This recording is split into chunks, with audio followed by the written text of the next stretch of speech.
CSIS 2440 is filmed before a live studio audience. So let's pick up where we left off the other day, objects. Let's do a quick review of how this stuff works, what it's all about, and then we'll dive into some fancy new stuff, which is the part of object-oriented programming where I can sort of see the appeal to it, right? The other day I mentioned that I'm not a fan of object-oriented programming, and that's still mostly true with me, but I should clarify what I was really talking about was Java. The Java language itself I'm not a fan of, even though it's the biggest language out there. So I don't mind object-oriented programming as much in PHP and in JavaScript as I do in Java. I'm just not a fan of the Java language overall. Anyway, my personal biases aside, let's take a look at what we did the other day.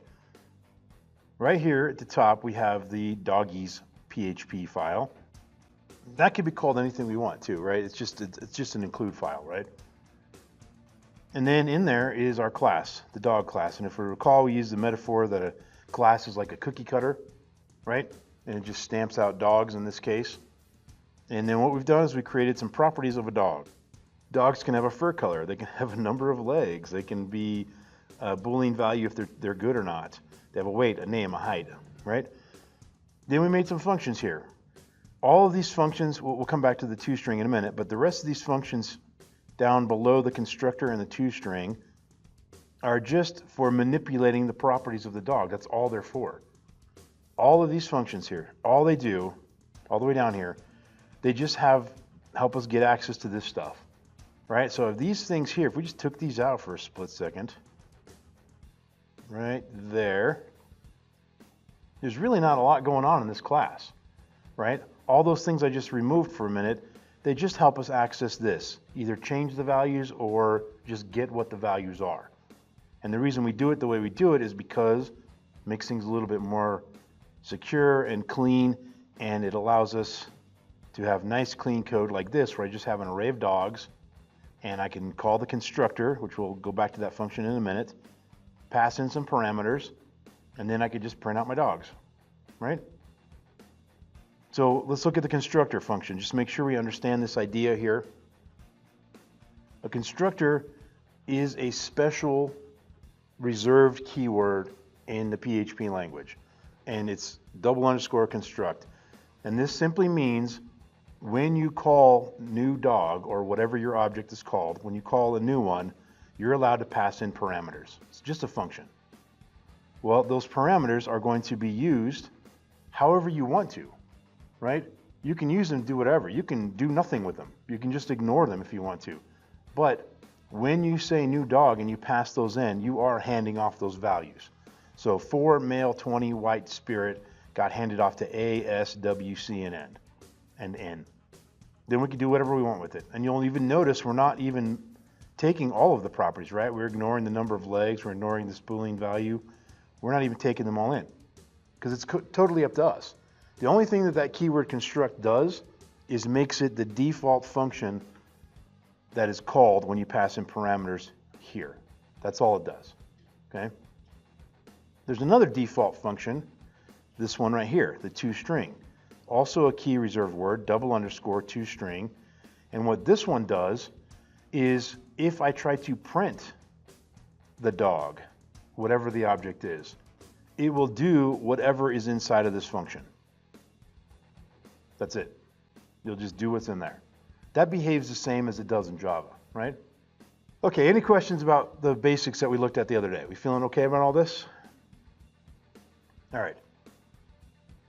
So the real reason this stuff even matters, okay, is because of this idea of inheritance. And when you get into object-oriented programming, you will learn about a handful of things: classes, objects, and then what are known as the 3 pillars of object-oriented programming. Anybody know what they are? The acronym is PI. First one, anybody know? Yeah, the second one is inheritance. Polymorphism is the first one. Inheritance. And the last one is encapsulation.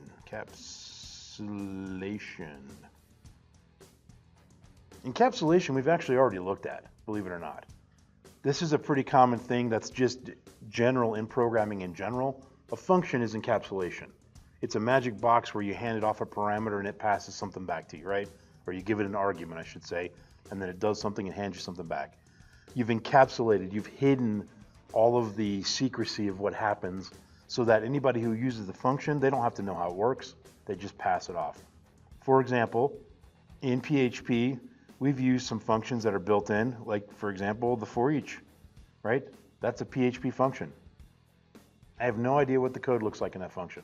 If I wanted to, I can go look online and probably look it up, but it's just a function. The include once, that's just a function. I don't know what the code looks like behind it, don't care. Encapsulation says all I have to do is know how to use it, right? When you drive your car, all you have to do is know how to push the gas pedal and go. And a few other things, but you don't have to know how the car works, right? As far as the engine and all that. Okay, so encapsulation, I think we're good.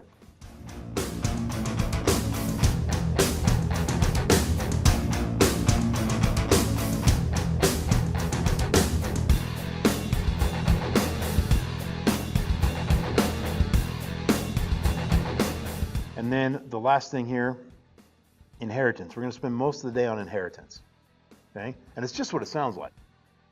It's inheriting from your parent, right? All of us inherited something from our parents, whether it's the color of our eyes or our hair or our height or something like that, but we inherit that from our parents. Well, we can do the same thing here with objects. Now, we've already talked about these guys. A class is a cookie cutter, an object is a cookie. Well, with inheritance, it's sort of like making a copy of the cookie cutter, okay? So imagine taking a cookie cutter like that gingerbread man and maybe squeezing the legs a little bit so that they're a little narrower, right? The actual cookie cutter itself, so it's a copy of it, but it's a little bit different. That's sort of the idea, but it's a copy of the template. It's a copy of the cookie cutter, not another cookie, but another cookie cutter. So how does it all work? Well, what is a dog? Like generally speaking, what are dogs? Yeah, they're animals, right? They are friends, that's right. They are our friends for sure. But they're animals, right? So take a look at this for just a minute. Animals.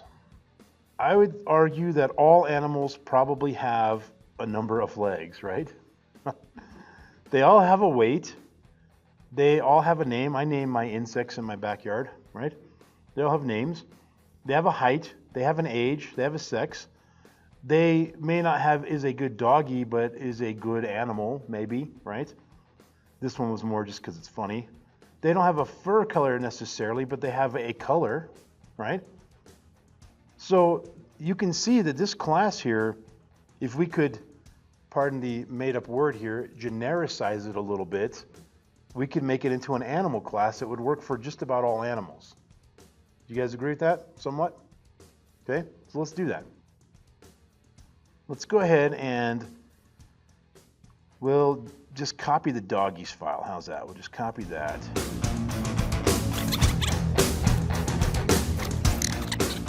All right, so here's the animal file here, right there, animal.php.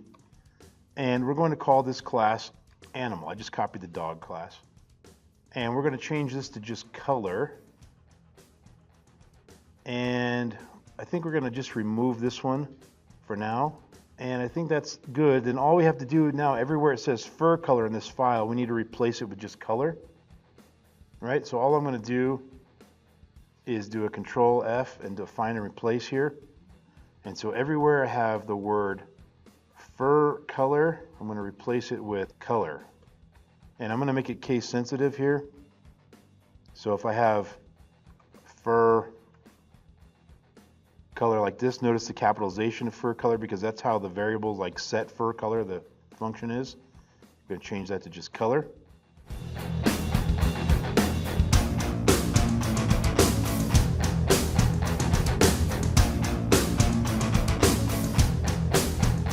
That is a every text editor on the planet thing. Control F for find. It's not always Control F to do it, but it always exists. It exists in Windows, or sorry, in Word, Excel. It's everywhere. So I just replaced the fur color with all caps. Now we're going to replace any lowercase ones with lowercase. So fur color like that with just color. And then I'm going to take a quick scan through and make sure I didn't miss any. So I'm just going to search for the word fur and find it. And that's fine. Oh, actually, we want to change that. See that? Our little toString there says fur color. We want to get rid of that. So let's see if there's any more. In Notepad++, I can do a count right there. Click the count button, and it tells me there's one instance of the word fur. So I probably got everything.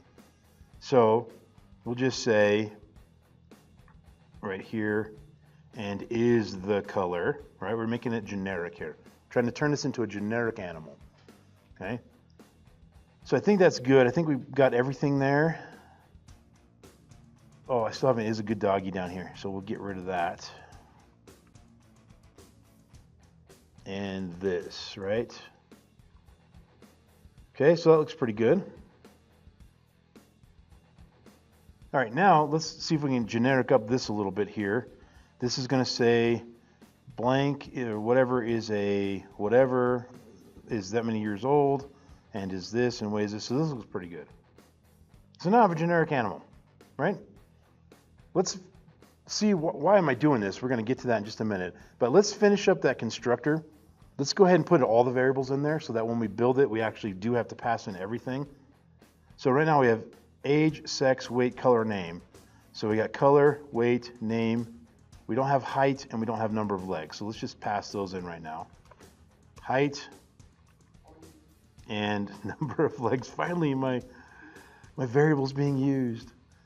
Okay, and then we'll just put set num legs to NL and set height to H. So now we have a complete constructor, right? And these variables down here, we actually do have them, or those functions I should say, are right here. There's the height and there's the number of legs. Okay, what questions do we have about what I've done? Maybe we don't know why I've done it, but we okay with what's been happening so far? Okay.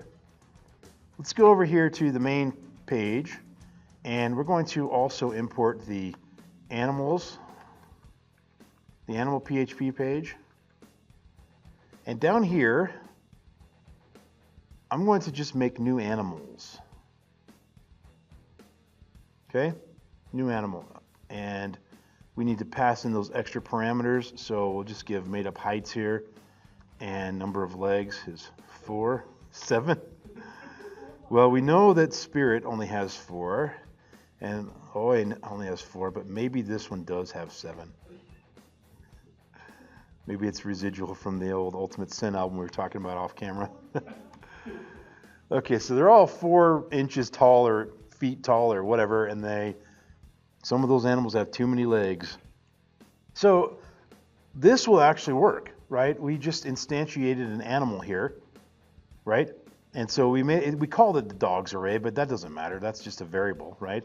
But this, if I run this, nothing should be different. It should all be the same. So let's make sure that's the case. And then I promise we're going to get to the whole reason we're doing this. So here we go. Let's run it. And it looks like it's still working, right? So why the heck did we do that? What's the point? There is one, I promise. Notice it's not displaying their height or their number of legs, right? So let's just change the toString method to finish that up. Okay?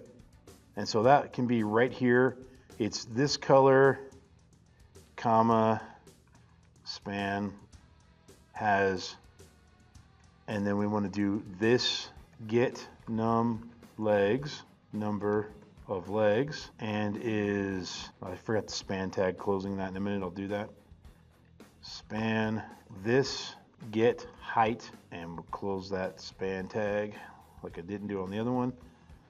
Feet tall. All right, and then we'll close the span tag I missed up here.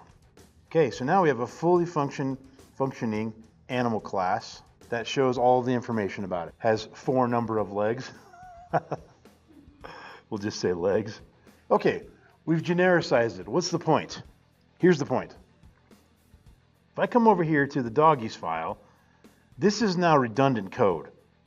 So I can do this if I wanted to. I can actually get rid of all of the stuff in the dog file, and I can tell this dog to inherit from the animal class.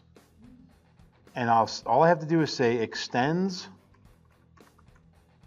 animal. That's it. And now, magically, on line 4 is a copy of all the animal stuff, even though it's invisible. It's there. So now if I go back to my home page and I change these back to dogs, it'll still work exactly the same as it did before.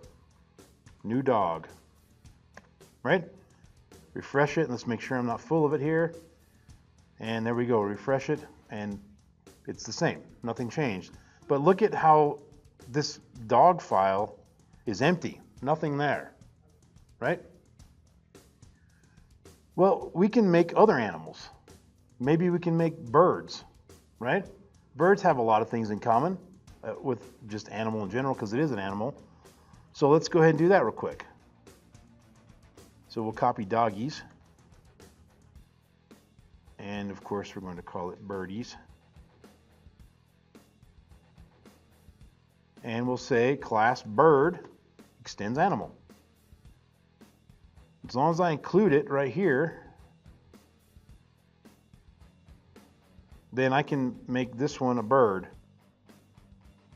Oh, we know that's not a bird, that's a dog. So we'll make this one a bird. And its name, we're not passing, yeah, there it is. The name right there is Tweety. Okay? So yeah, I've got it in an array called dogs. That's okay. We'll change that maybe. Let's just change it now. Animals. And we'll just replace this with animals. The name doesn't matter, but let's just be specific here, right? Follow everything I've done there? Okay.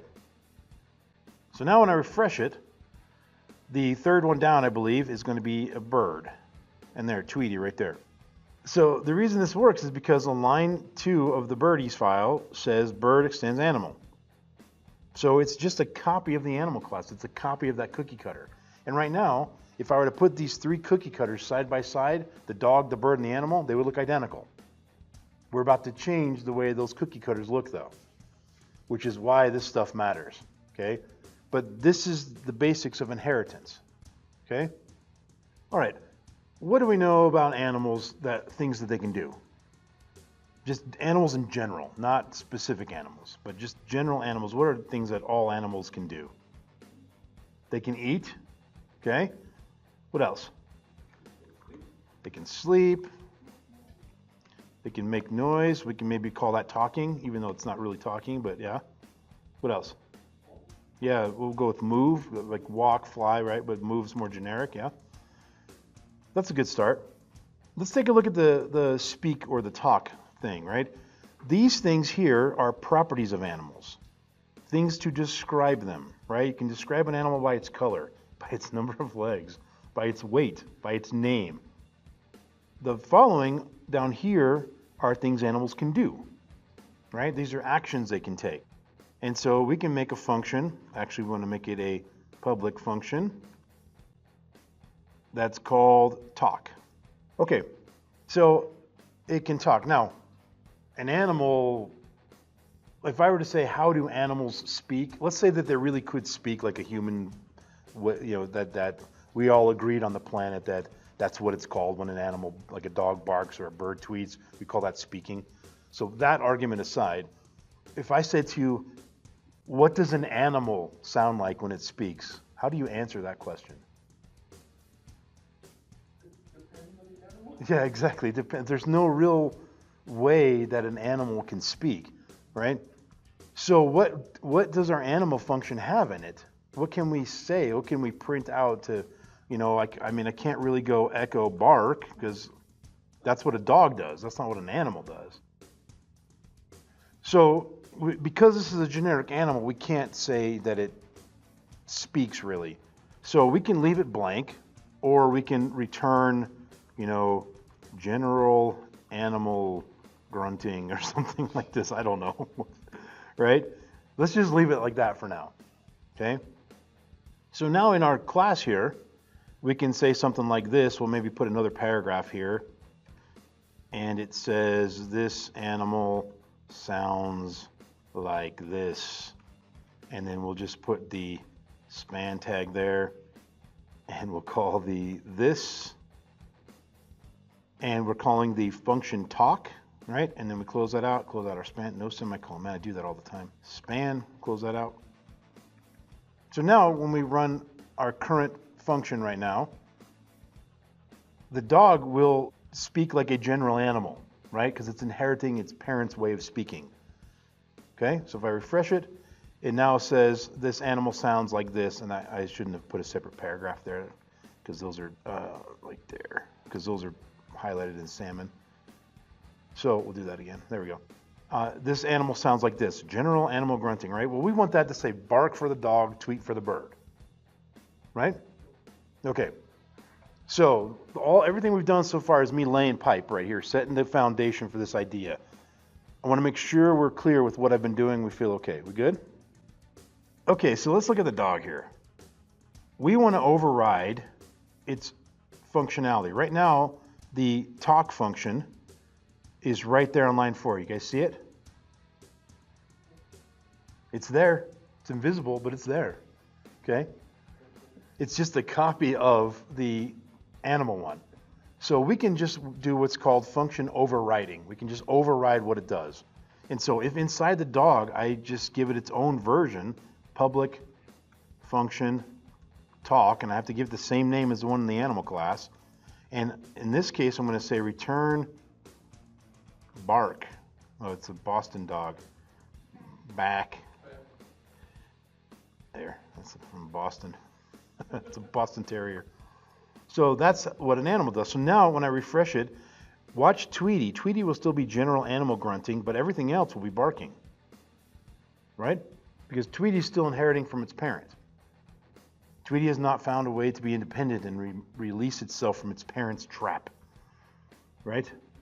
So Tweety's now going to be independent right here. Public function talk, and we're just going to return tweet, or we'll go chirp. So now the bird, it has its own overridden version of the talk function, and so now when I refresh it, all birds will chirp right there in the fourth set, okay? So that's a pretty simple example of overriding it. But remember, dogs and birds, they're pretty different from each other, right? There are things that dogs have or do that birds don't have or do, and vice versa. So what are some examples? Can we think of some? What can a bird do that a dog can't? So yes, it can fly, but that's still the move function, right? So we can override the move function. In fact, let's do that. Let's go in the animal class, and we'll make a move function, right? We'll say function, public function move, and it's going to be something stupid like this for an animal, right? General animal movement, right? Just to be silly for the moment. We'll fix that in a few minutes. Okay. Laying eggs. Maybe we'll talk about that. Maybe we'll do something with that in a minute. That's good. Funny. Dogs cannot lay eggs. That's right. Okay. So we might put that under give birth or something though, right? All right, but let's look at the birds. We'll quickly make the overridden version here. Public function move. And we'll just say return flying, right? Something simple. And we'll do the same thing with the dog. And we will say running or jumping or whatever, right? All right, but this works, and so let's make sure that our animal class will output that as well. So we can go back in here and add some more stuff, or we'll do another span, and we will call this dart move, and we'll close that off, and we will say is how this animal moves, right? So now when I refresh it, running is how this animal moves, and Tweety, looks like we didn't save the Tweety file. General animal movement is how this animal moves. So I probably didn't save the birdie. Yeah, I didn't save it. Okay. Refresh, and now flying is how this animal moves. So this little teeny bit of overriding is really simple and cool, right? But if we have things that maybe properties or actions that one animal has that the other one doesn't, and we want to customize it a little bit deeper, we can do this. So maybe you want to keep track of the wingspan of a bird, right? Because dogs don't have that, except for your dog with 7 legs does. So in this right here, we want to have a variable called wingspan. So we can make a private variable called wingspan. I'm just going to abbreviate to save some time. Wingspan, okay? Well, we have a problem here. When I create my birdie here on this page, I can't pass in a wingspan, right? I mean, I could put it right here. You know, it's 10 feet or whatever, it's a big bird, okay? I can't put, that's what's going to happen with that. I'm going to get an error, right? Because the constructor for the bird is the animal constructor, right? Wherever you went, right here. That parameter is not there. Well, I don't want to put it in the animal because that's weird, right? That's why is there a wingspan in generic animals? I just want it to be only in the bird. Follow? So do you guys see why I'll get an error? Why I will get an error, right? Let's just run it so I can prove that. Yeah, the constructor is going to crash out. Or no error. Nice. Well, I passed in a parameter, but it didn't accept it. That's interesting. Well, no, but what my point is that this constructor right here is passing in an extra parameter right there that this function can't handle. So maybe this may be something I'm learning right now, that maybe the PHP constructors can take in extra stuff and it doesn't care. Apparently. I'm surprised I didn't get an error or anything. Yeah, that's really weird. Yeah, I'm not sure. I'll have to maybe look that one up later.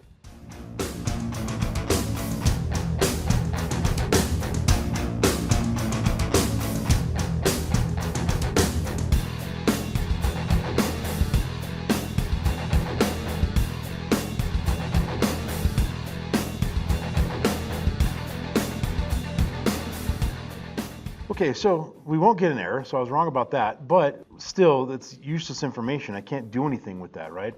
So we want the bird to be able to handle that. So let's go back to here. We're going to leave that there because we're going to use it in a minute.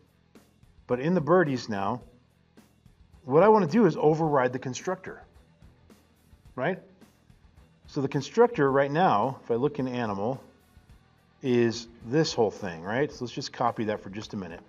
So I want to override this. That's what the animal's doing. And if I just copied and pasted that right there, there's no need to do that because it's already what's in the animal constructor, and the bird already has access to that by its magical nature of being inherited, right? Inheriting the animal class. But I want my overridden version of the bird's constructor to have all of those parameters in it.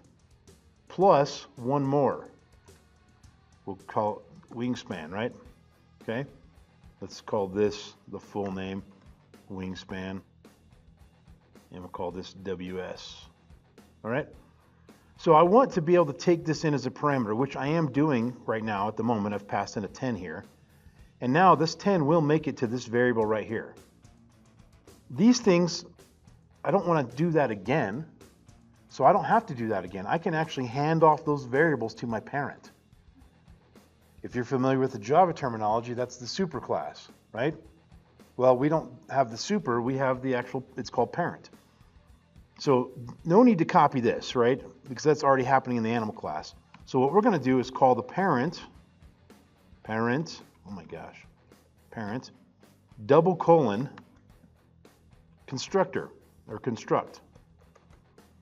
We're going to call the parent constructor. In other words, we're going to call that constructor right there on line 32, the animal. And we're going to hand it these variables right here. Why are we handing it just those? Because it already knows what to do with them. It's already built in. So that one line of code is the same thing as if I were to copy and paste all of that. It's the same thing.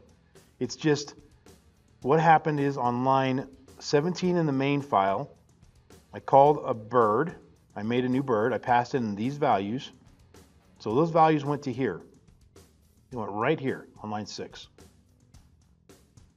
Then line 8 said, okay, give me these first bunch here, and I'm not going to mess with them. I'm going to hand them off to my dad or my mom or whatever, my parent, okay, the animal.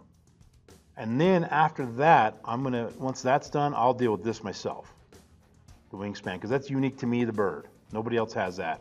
And of course, we're going to then just say that this wingspan is equal to set wingspan. We'll pass in the wingspan variable, and we have to make the setter now. We haven't built the setter yet.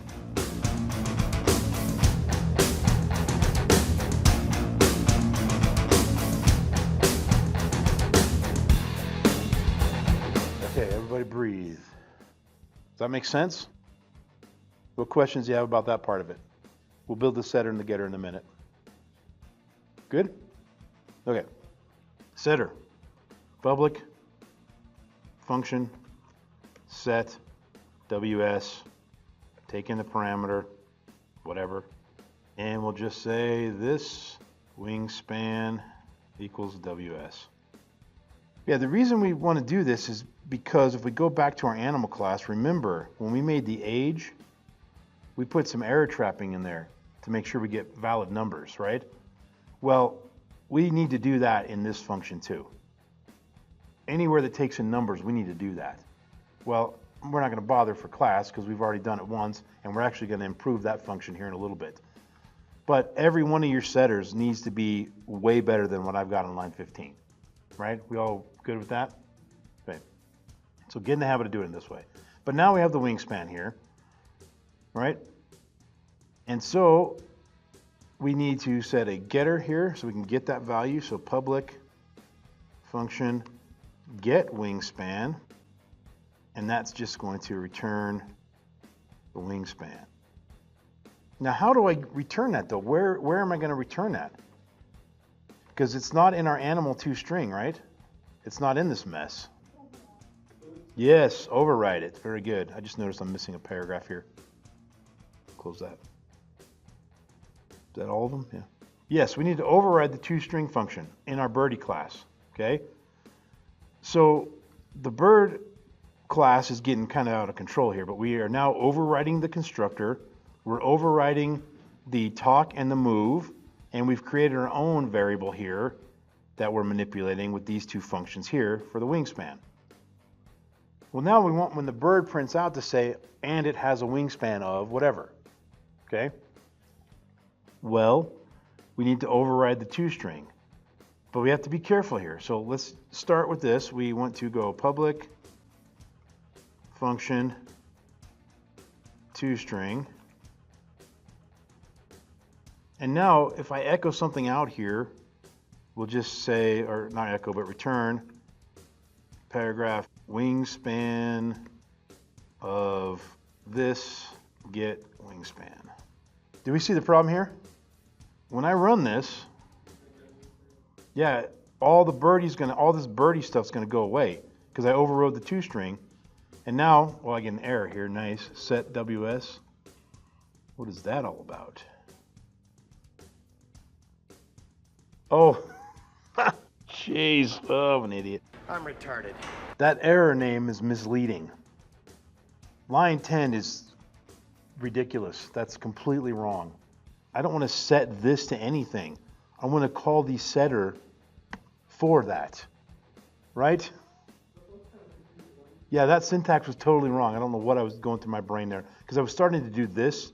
What I had before is close to this, right? I mean, this is wrong. You can't even do that, right? Because this doesn't return anything.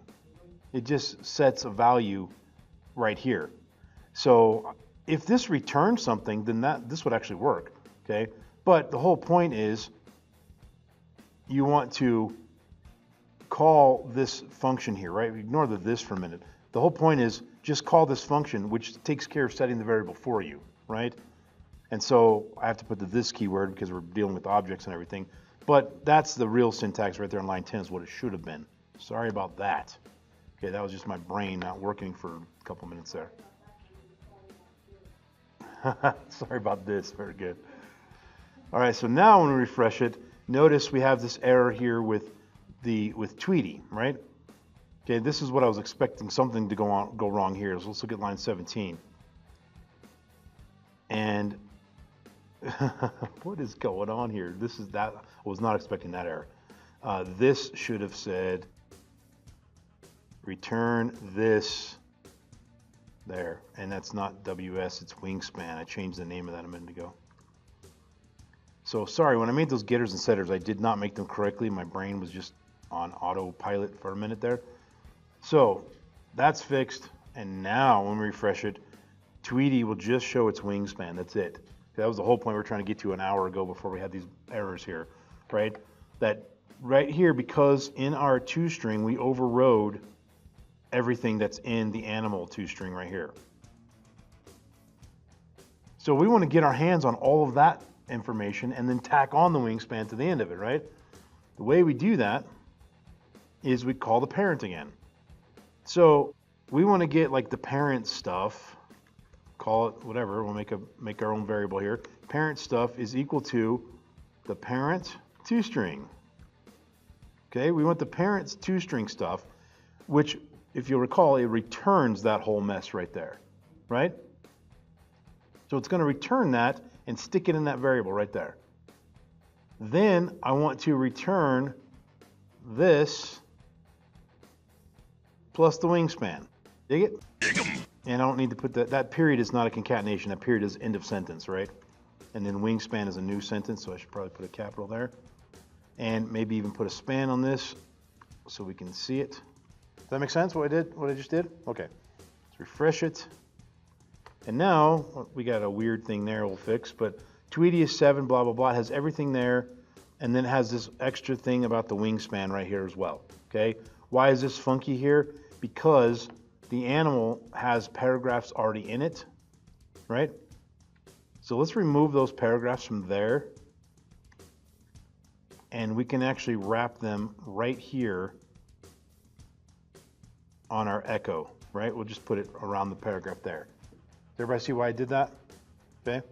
Because when they were here, and then in my birdie, now there are paragraphs here, and there's also a paragraph here. We're getting a little bit out of control with our styling here, right? So this stuff will have no paragraphs in it anymore. This will have no paragraphs. The whole thing will be wrapped in a paragraph right here on this line. This is a better way to do it anyway. Okay, so that should clean that up. And we'll see what's going on there because I didn't save the birdies. And there we go. Okay, now it has the wingspan at the end there and 2 periods. Other than my funky punctuation there, how are we feeling? In the animal class, you'll notice with our output here, it says Spirit is 4 years old and is male and weighs 20 pounds, is the color, whatever. This animal sounds like this. This animal. Wouldn't it be cool if I could put dog or bird there? You can actually, okay? There is a function for that. And the function is called getClass. It'll actually get you what class you're in. But remember, because the dog is inheriting it, when you're looking at the dog's version of getClass, it'll say dog. When you're looking at the bird's version of getClass, it'll say get bird. And you remember our dog class, there's not a lot of overriding here, right? We're just doing those couple of things there. Now, obviously, dogs do a lot of things that birds don't that we could add to this, like we've been doing with the bird and vice versa, but we're just going to stick with the bird here, okay? So inside the animal class, let's get the class so we can see what the name of our class is. So in our toString function, we'll say, we'll go class name, I guess, is equal to get class of this object. So line 30 says some variable called cn is equal to get the class of whatever the object is, right? And then right here where we say this animal, we'll just replace it with cn, right? So I can just say this dog or cat or bird or whatever, right?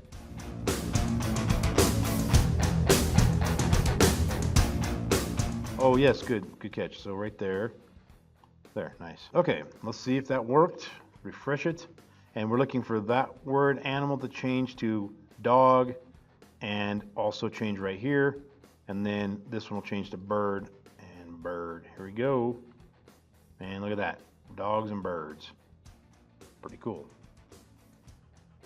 So there's inheritance in a nutshell. Help! I'm in a nutshell. How did I get into this nutshell? Look at the size of this bloody great big nutshell. What sort of shell has a nut like this? I mean, this is crazy. So the question is, how does the function know that this is a dog and this is the bird? Well, because this is a dog, and right there on line 12, it has the get class function. Do you see it? It's invisible because it's a copy of its parent. So in the, or not the get class function, but the toString function, right? Inside of the dog class is literally a copy and paste of this whole thing, right? And so since it's inside the dog class, then that's how it knows it's a dog.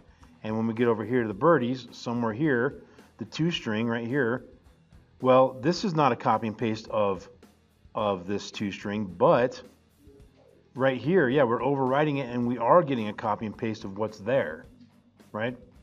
And then we're tacking onto it our own extra stuff, okay? So that's how it knows. Yep, that was a good question.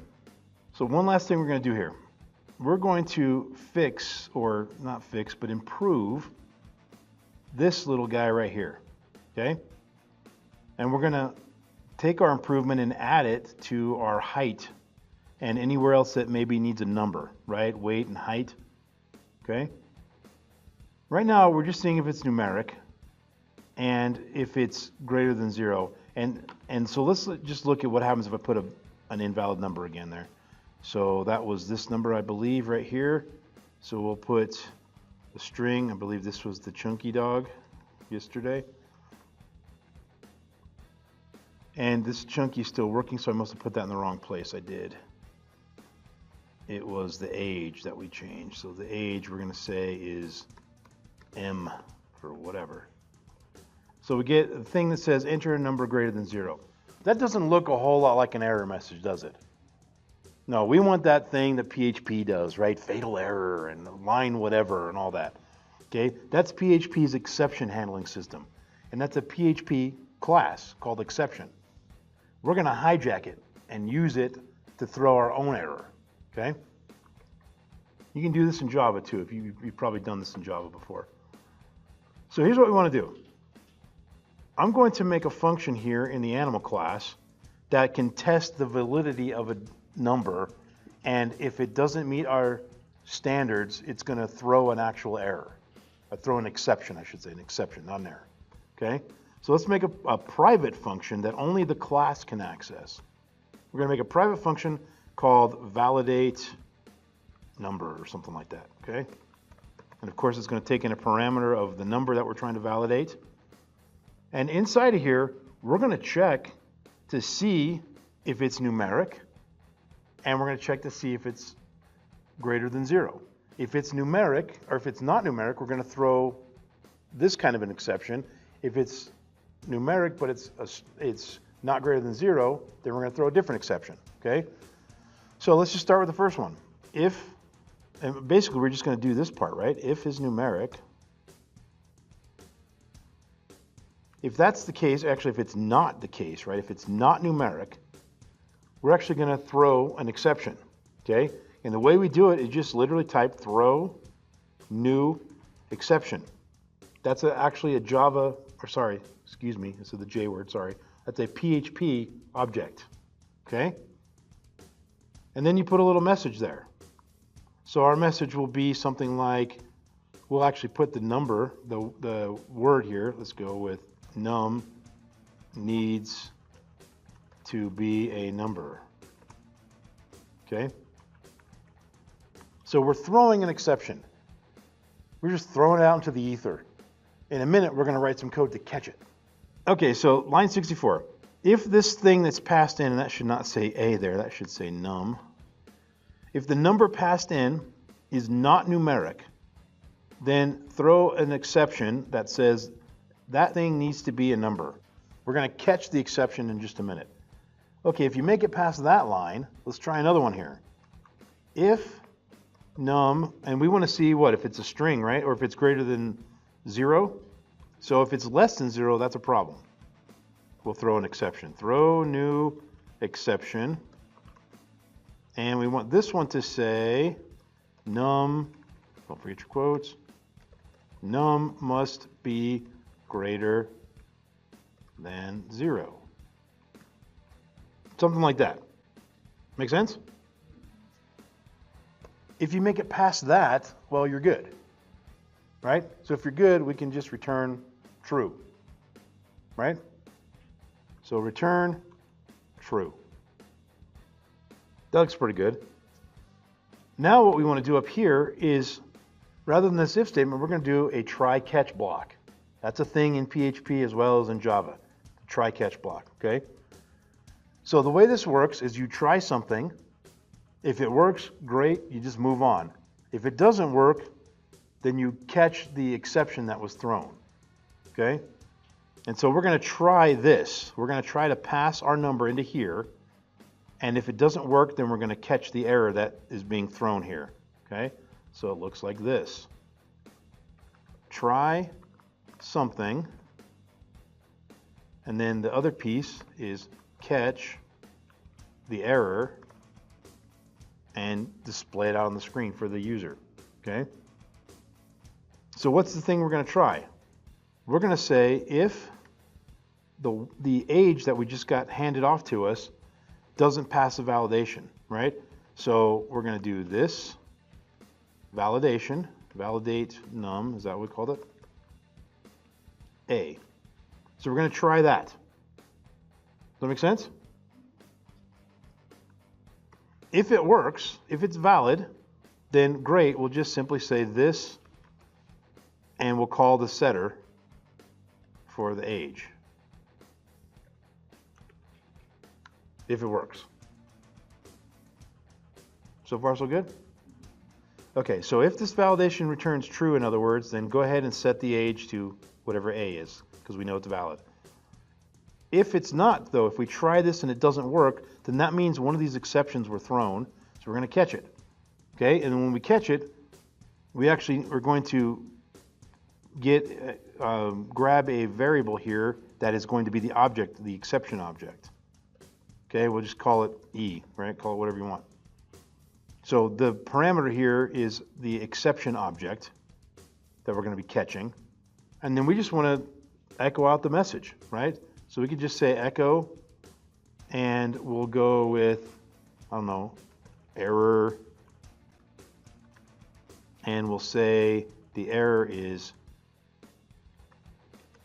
I'm going to concatenate here because I'm not sure about putting objects into double quotes. Okay, but we want to get the error, and there's a function built into the exception class called getMessage. What do you suppose that message is? Yeah, it's this stuff on line 63 and 64, right? Yeah. Okay? And then at the end of that, we want to die, right? We want to put the die function so that none of the rest of the code will run. Let's leave that off for a minute so we see the difference. But that should be what we want. Let's just make sure. So right now we have this message. If I refresh it, we get this. M needs to be a number. I don't know what M is. Oh, that's what I put in that was my input. So M needs to be a number. Ooh, we got some other issue going on here. Oh, yeah, what do we got infinite recursion going on, folks. Yeah, look, I'm in the actual setter function. And I called myself because I forgot I was in the setter function. Yeah, geez. So that should have just been me saying to set this dart age. Yeah, that's what happened. I was infinite recursion there. I forgot we were already inside the set age function, right? So the whole point of the set age function is to actually manipulate the raw variable. Duh, that's my fault, sorry. Anyway, so that now that we got rid of the infinite recursion here, got a parse error on line 54 because I have a parenthesis that shouldn't be there. Okay, so we're back to normal now. Let's go back to see what we're supposed to do here. and we'll put in a string or something weird and refresh. All right, so we have this error message here telling us that that AFSD needs to be a number, right? And if I were to have put in here something like -9, don't forget your parenthesis there, then it says it must be greater than 0. But we don't want this other stuff showing up because look at how it's missing right here, right? So that's where the die command comes in, or the die function, which is right here. We just put die right there. And now when I refresh, none of the rest of the code runs, okay? So this is decent error trapping, and if I go back in here and I fix this to a real number, 4, everything looks the way it should, right? Questions on that? So now what we can do here, this is right now just happening where we have the age here, and we can use this same function here in the weight and in the height, right? We can do this exact same code basically right here inside of our height function. So let's just quickly do that so you see what that would look like. It's exactly the same code, except the difference is we're using the height variable here, because the height's going to have the same restrictions, right? And we're going to set the height property. Everything else should be the same. Does that make sense, right? And then the next thing is the weight here. We could do the exact same thing in the weight, right? All right, how do we feel about all this object-oriented stuff? Forget about the polymorphism, but inheritance, encapsulation, functions, classes, properties, methods, objects. We doing all right? Questions?